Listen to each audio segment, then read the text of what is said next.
11 very hearty chapters on the content of the gospel. What is the gospel?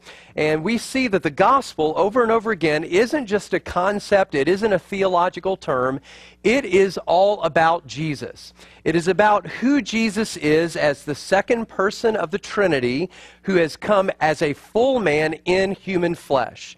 And I've said it before, and I'll say it again, if that doesn't have some degree of shock on us, then it just shows how quickly our being enamored and awe with that fact has become. God, in the second person of the Trinity, has become human flesh. He has become a man. He became a baby, fully man, fully God.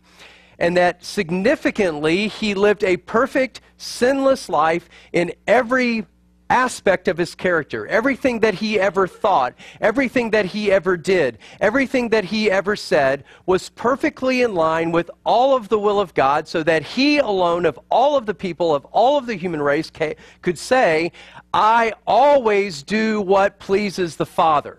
Now, can you say that about yourself? I always do. Wouldn't that be nice to be able to say, I always think only those thoughts that are well-pleasing to God?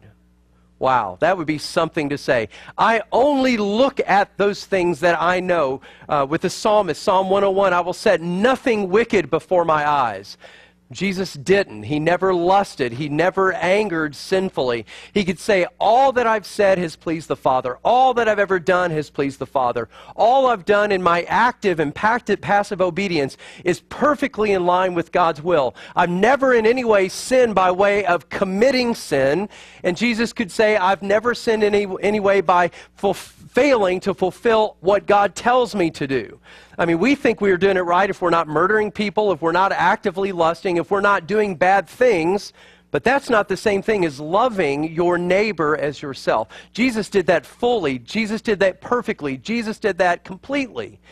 And he did that. The gospel is not, Jesus did all that so that you could look at him and admire him and be like him and try hard to be like him.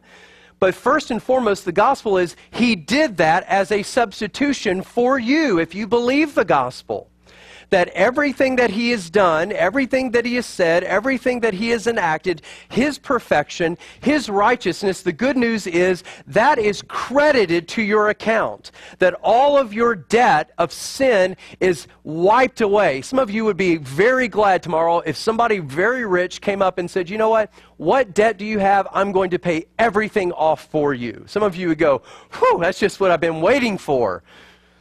But we have a sin debt that makes all of our financial debt look absolutely insignificant because we could spend eternity in hell and never pay it off.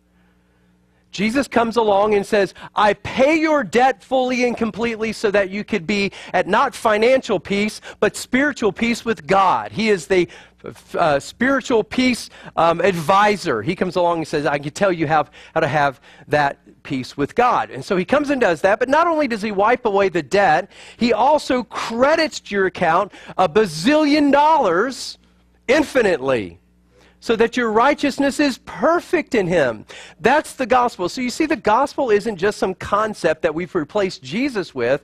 The gospel is the story of Jesus. What Jesus has done, that he was crucified, that he was raised from the dead, that you heard, right?